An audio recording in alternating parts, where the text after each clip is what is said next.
അമൃത, നമ്മുടെ പയ്യന്നൂരിൽ നിന്നൊരു വാർത്ത വരുന്നുണ്ട്, അതിലേക്കാണ് നമ്മൾ ഇനി കിടക്കുന്നത്. നമ്മുടെ നാട്ടിൽ നിന്നാണ് വാർത്ത. കണ്ണൂർ പയ്യന്നൂരിൽ കാൽനട യാത്രക്കാരനെ ഇടിച്ചിട്ട് നിർത്താതെ പോയ വാഹനം പിടികൂടി. മംഗലാപുരം കങ്കനാടിൽ നിന്നാണ് ഈ വാഹനം പിടികൂടിയത്. വർക്ക്ഷോപ്പിൽ ഒളിപ്പിച്ച നിലയിലായിരുന്നു വാഹനം. അജീഷ് ജയകുമാർ വിവരങ്ങൾ നൽകാനായി ചേരുന്നുണ്ട്. അജീഷ്, ഇതിപ്പോൾ മംഗലാപുരത്ത് നിന്നാണ് ഈ വാഹനം കണ്ടെത്തിയത് എന്നാണ് മനസ്സിലാക്കുന്നത്. ആരുടേതാണ്, എന്തൊക്കെ വിവരങ്ങളാണ് നമുക്ക് ലഭ്യമാകുന്നത്? അമൃത പ്രജൻ, എന്താ ഈ മെയ് 3-നാണ് ഈ പയ്യന്നൂരിലെ കരിവള്ളൂരിൽ വെച്ച് ഈ അപകടം സംഭവിച്ചത്. ഈ രാത്രിയിൽ നടക്കുകയായിരുന്ന കാൽനട യാത്രക്കാരനെയാണ് വാഹനം ഇടിച്ചിട്ട് നിർത്താതെ പോയത്. യാത്രക്കാരൻ സംഭവ സ്ഥലത്ത് തന്നെ മരിച്ചു.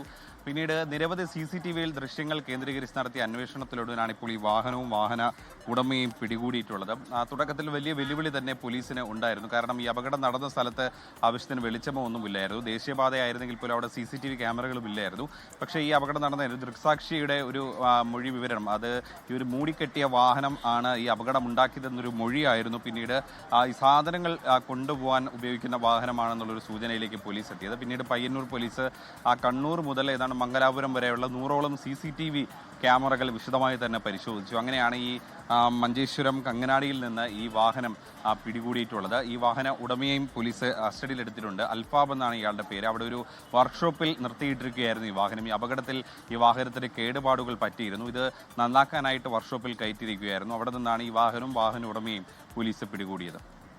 യെസ്, എന്തായാലും അത് എനിക്ക് തോന്നുന്നു പോലീസിൻ്റെ ഒരു എഫിഷ്യൻസിയാണ് എന്ന് വ്യക്തമാകുന്നത്. മെയ് ആദ്യവാരം നടന്നൊരു അപകടമാണ്. അതിൽ പിന്നീട് അന്വേഷണം തുടർന്നു കൊണ്ടുപോകുന്നു. CCTVകൾ കൃത്യമായി പരിശോധിക്കുന്നു. ഒരു വർക്ക്ഷോപ്പിൽ നിർത്തിയിട്ട നിലയിൽ ഈ വാഹനത്തെ കണ്ടുപിടിക്കുക എന്ന് പറയുമ്പോൾ പോലീസ് എത്രമാത്രം ഇതിൽ എഫേർട്ട് എടുത്തിട്ടുണ്ട്, അവരുടെ എഫിഷ്യൻസി എന്താണെന്ന് കൂടി വ്യക്തമാവുകയാണ്. അജീഷ് ജയകുമാറാണ് വിശദാംശങ്ങൾ നൽകിയത്.